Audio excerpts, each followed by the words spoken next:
During the 2016 campaign, President Trump vowed to drain the swamp, and like the rest of his promises, he's keeping true to his word, not only saving the government but millions in taxpayer dollars too. From Daily Wire, after Bill Clinton literally soiled the Oval Office, and that famous blue dress, George W. Bush vowed to restore honor and dignity to the White House. Donald Trump made a similar pledge when he campaigned, promising to drain the swamp that is Washington, D.C. And remarkably, he's done just that, at least the swamp monsters that dwell in 1600 Pennsylvania Avenue. From June 30, 2017, to June 30 this year, 141 people who worked for the president have hit the bricks. That's some 37% of the staff. Some 56% of the highest-ranking people in Trump's White House named in last year's payroll report have since left or have announced they will soon leave. The Daily Mail reported this month, many were fired or pushed out. Those sudden desires to spend more time with family? There's a new CEO in town,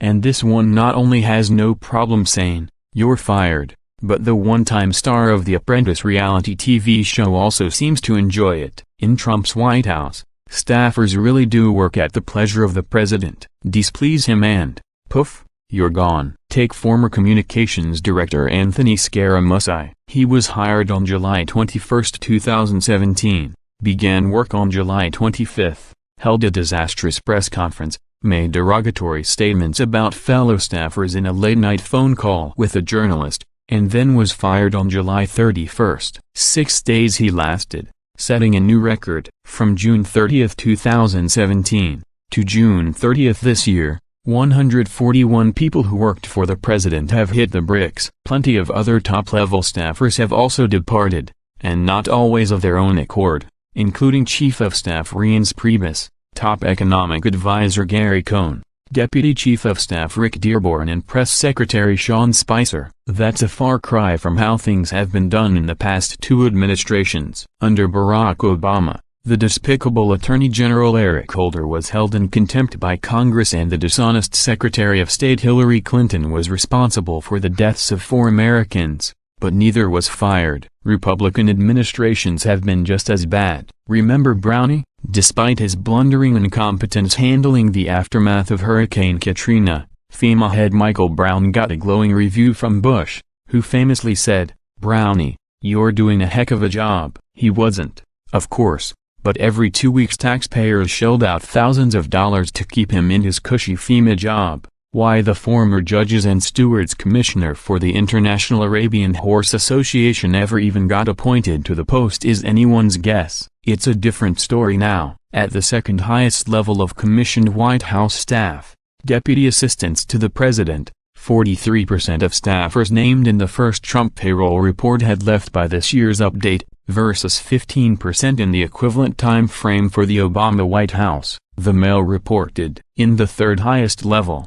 special assistants to the president, 39% left, versus 24% for Obama. "You're fired." Which brings us to Scott Pruitt. This guy is a piece of work. Pruitt dedicated taxpayer resources at his control to obtaining the proper perfumed hand lotion, trying to buy a Trump hotel mattress, trying to help Mrs. Pruitt become a chicken franchisee, getting Pruitt to dinner on time, flying Pruitt around Europe, and in the end, providing information for more than a dozen federal investigations into his conduct, wrote the Washington Examiner. Pruitt was the administrator of the Environmental Protection Agency. He spent more than $100,000 on first-class travel in his first year. He demanded a secure phone booth, think cone of silence, for his offices, which cost $43,000. The list goes on and on. Ethics was not Pruitt's strong suit. So last week, Trump dropped the boom. "You're fired." It was all reported as Mr. Pruitt resigning,